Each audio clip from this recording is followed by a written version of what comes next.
Yo, what's up YouTube? It's TRS, or the real Smoke here, and today I am bringing you my single target build for my Hunter Ranger.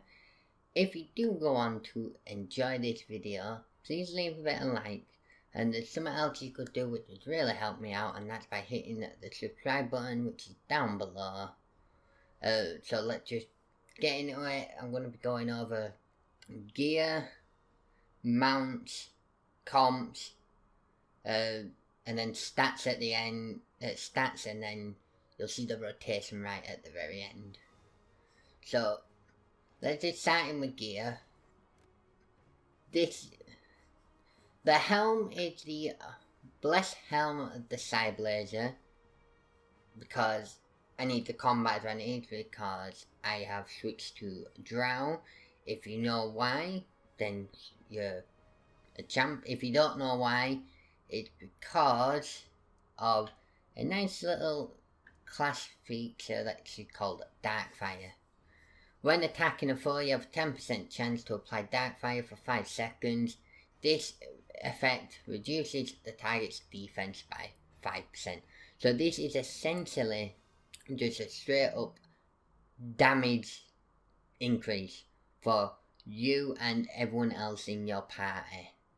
And at the moment it does stack. I'm not sure how long that's going to be in effect or if it's working as intended. Only time will tell for that. But let's just go into rested gear. You can see that I'm using the Blessed Boned Devil's Ribcage, because this is just hands down the best chest piece, that it gives you up to 25% of total stats spread between crit strike and crit severity. If you don't have this, I would hugely recommend getting it. The arms are the wrist guard of participation, which is just 7,500 power over 20 stacks. The way to keep this up is when you get to 20 stacks, so you don't have to build them up, just take a small tick of damage, so it'll reduce it down to 19, and then you can just hit again, just rinse and repeat. So as long as you're taking a smidge of damage within every 10 seconds, you can keep these arms fully propped, which is easier said than done. Essentially, it just takes practice to perfect doing it. The weapons are the current masterwork weapons. These is weapons I use on every loadout, because these are just best in slot. 10% damage. As you can see, 10% damage when you have fall 5, 10% outgoing healing, and minus 10% incoming damage when you have a full stack of 5. So it makes you do more damage, as well as being more tankier. Which more tankier is the better, because it means you have less chance of going down, which you don't have to spend as many resources to essentially save AD. Most of the offense slots are Assassin's Weapon Enchant Dread, because that's just another debuff. Mine's a Dread 13, but the people I run with, there's already a Dread 14 in the group, and a 13 and a 14 stacks. So you're just making the most out of the debuffs. And the defense slots are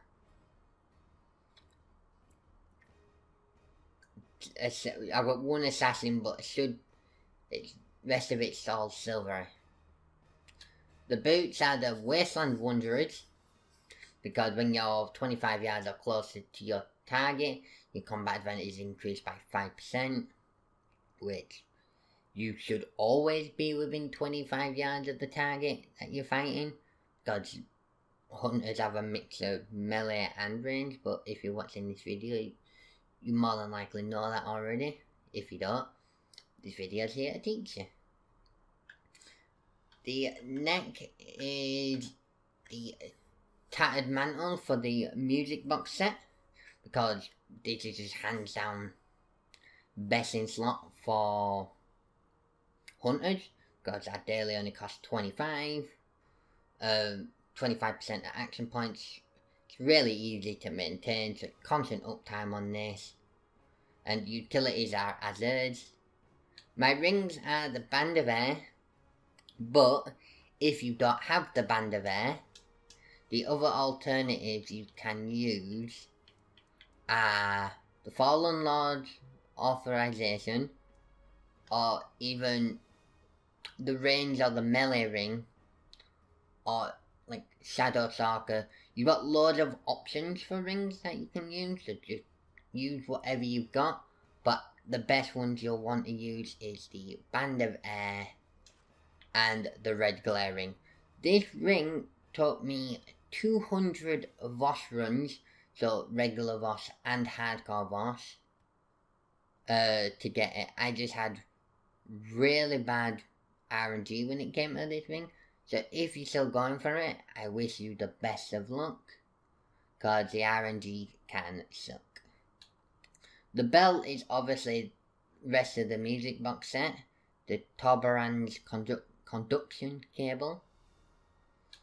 The shirt, I'm still using the upper packed brand shirt of the Blazer, of the Blaze Bound, because it's just a really good shirt and it balances out the power on this build nicely. But if you don't want to use that shirt, you can always try to get a shirt from Voss, but good luck with that because the drop rates are low. But you can also use like an Ebony Saint shirt or a Seal Vendor shirt, which, as you can see, I do not have one. The pants I'm currently using are the ones from Voss, but you can also use pants of the Vicious Interrogator or any other pants you get from the tier 3 hunt in Avernus. They're good, but best in slot you will be wanting pretty much any pants from Voss. As you can see, I've got the deflection and awareness ones, which are really good.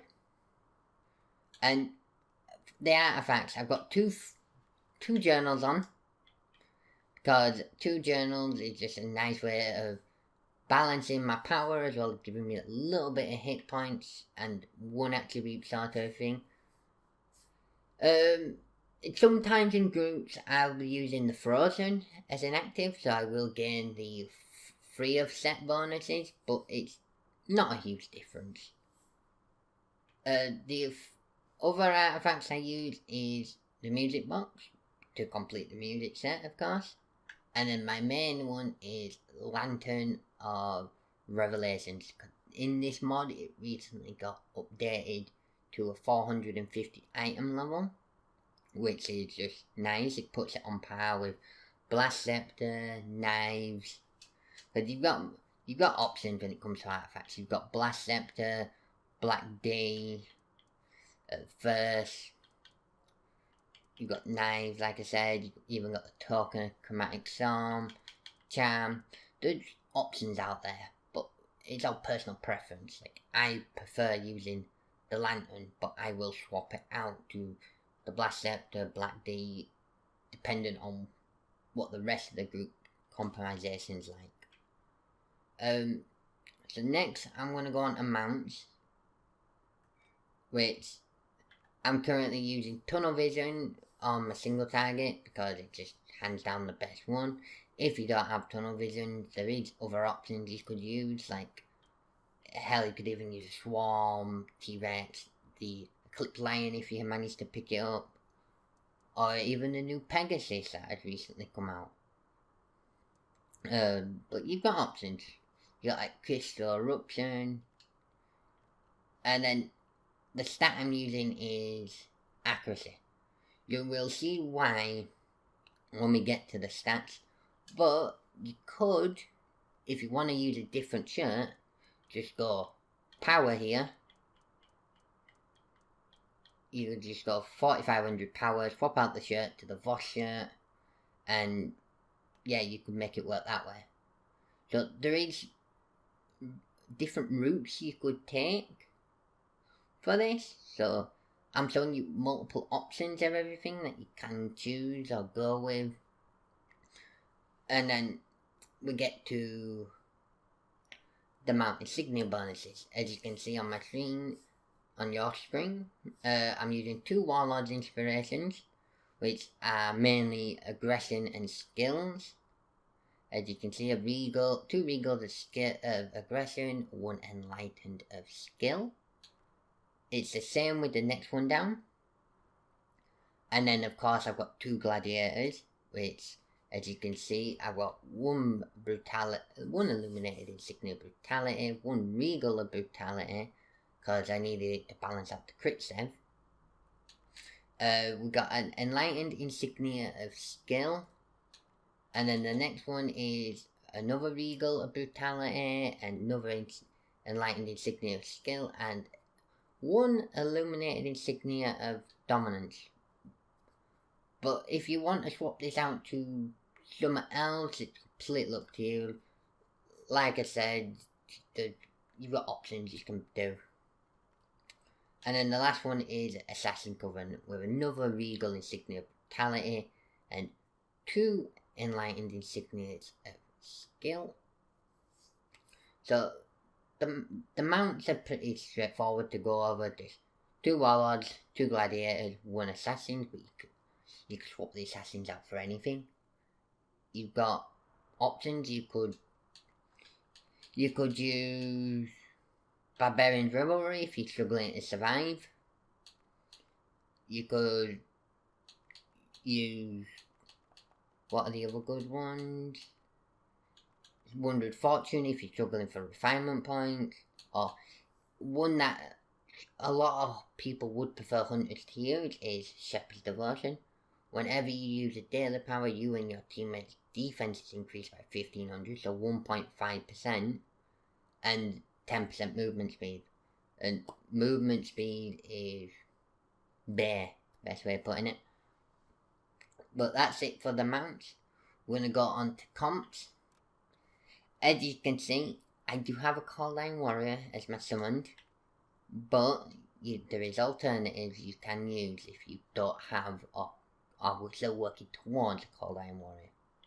You could use a Dritz, but Dritz is nice on single target.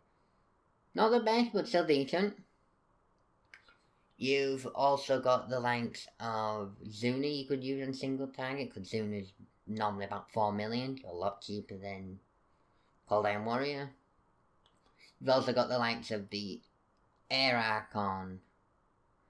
I can't really think of many more off the top of my head.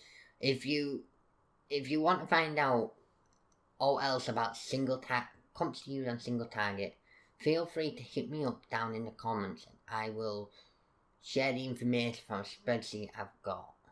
But I'm just not looking at that right now.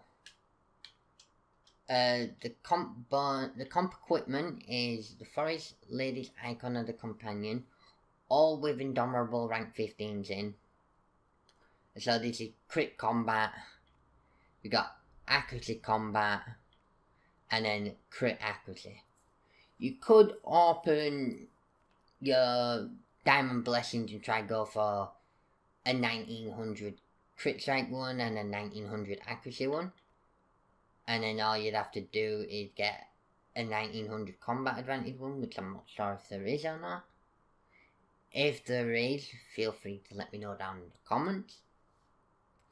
And then the comp bonuses, starting from the top. Obviously with this being single target, it's just a boss killing loadout. So you've got Bacteria Wisdom, which is just a flat 11% increase against bosses. You've got The Bigger They Are, which is from Min's, which is from the current lockbox. This, I know it says 8.6% versus strong enemies. It's not actually 8.6, it's more about 7.8 to 7.9. But it's still hands down the second best comp to use on single target. The other comps I'm using Dritz and Wolfguard. to balance out the stats. As you can see, I'm getting a total of 9.4% from each companion, because as you know, these companions work off each other, so for every one you have, you get some extra percentages going towards it, up to 7.5 total stats. But I would not recommend running any of the 3 other ones. I don't have them in my possession anymore. And then the final one is Alchemist Discipline, which is crit chance and combat advantage. You could change this to combat advantage and accuracy, which is the book imp. You could go pure accuracy, pure combat advantage if you own that mythic comp.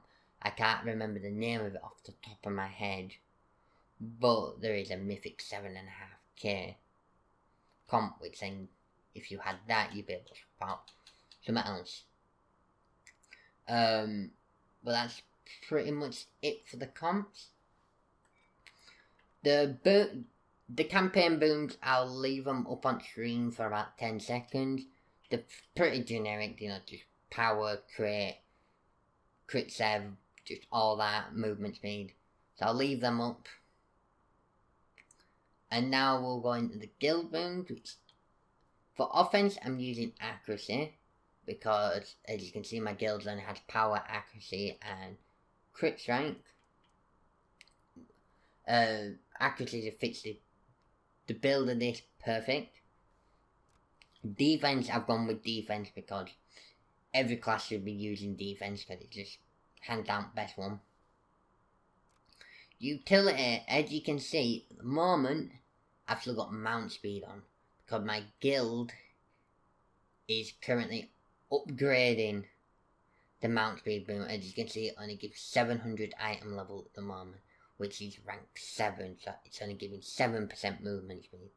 So you'll be wanting to use this one, or red sickness, depending on what content. If you're doing hardcore, you're going to want to use movement speed. If you're doing normal boss, you can use red sickness or movement speed. It all depends on where you are in your tune, depends on what you can use. Because in normal boss, I think I might go down once every 10 runs, give or take. So I barely use the red sickness boom. Then the powers I'm using, which you might have seen this earlier, is aim shot is the main at will we use, with Hunter's Teamwork as the second. This lasts 20 seconds, so you apply it every 2 rotations, which we will go over that shortly. We're using Hindering Shot, and Long Striders, and Constricting.